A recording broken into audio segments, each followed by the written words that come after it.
Hey guys, so we're going to be talking about Dark Harvest by Josh Reynolds.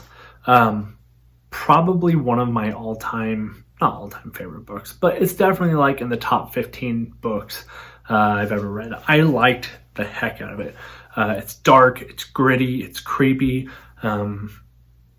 It's raining the whole time in the book, and that's brought up constantly through the book. So you're feeling this dreadful, dark, dreary.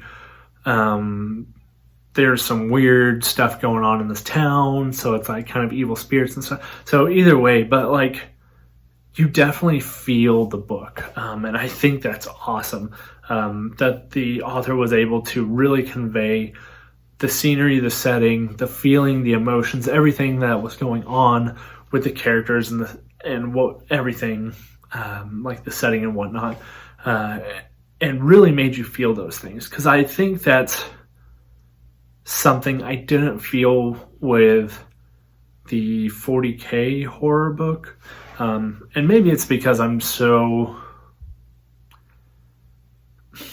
what's the word for it? Just so used to the grim darkness of 40K. But with this book, it was just gritty.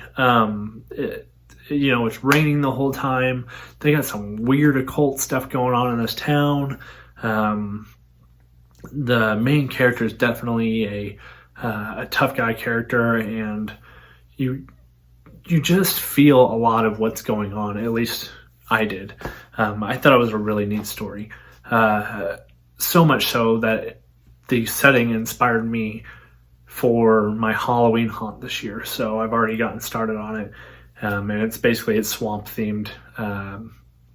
But either way, the story starts very Skyrim-esque. The guy wakes up in a wagon. He's not a prisoner per se, but he's rolling with his caravan, and you get to know the character, and he picks up a little side character, and their relationship is actually pretty funny. It's nice. It's refreshing. They're not buddy or anything like that. So they're very real, kind of alive characters per se.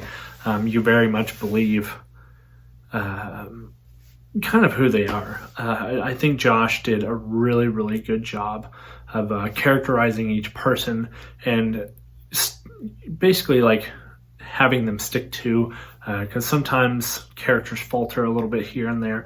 I've seen before in some books, but I think Josh definitely nailed it on the head. The setting for this book, it's not so. The other horror books were like the situation was horrible, basically, and that's what made it like the horror. It's like actual horror. Like some stuff happens, and I was like, "Oh my god!" And I think as I was listening to it, it's very grisly. It's very dark. It's very there's things like spirits and stuff like that involved, and basically a primordial evil type of thing. But yeah, you really can't tell much per se from the cover of the book. Basically, it's in a forest. It takes place like in a forested area, and the person on the front of the book looks like a witch hunter, more or less. So that's what I thought it was going to be about, but it's kind of not really about that at all. It's very much its own unique story. It's not something I would expect to come out of the Warhammer universe, to be perfectly honest. It's definitely a cut of its own, off its own block. And I really enjoyed it. I liked all the characters. I liked the setting. I liked how much you could relate to each situation and how things were feeling, and kind of what was going on with the book. But yeah, it was refreshing. It was nice. It was a good way to step away, especially because I'm just super duper burnt out on Horus Heresy right now.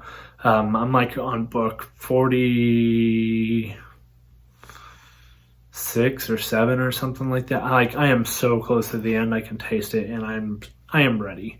I just finished The Crimson King, which took me almost 3 months to get through because it was just awful to listen to. But anyways, guys, yeah, Dark Harvest, Josh Reynolds, awesome book.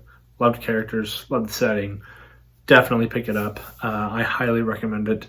The ending is so grisly and dark. It's 100% worth picking up. So anyways, guys, thanks. See you later.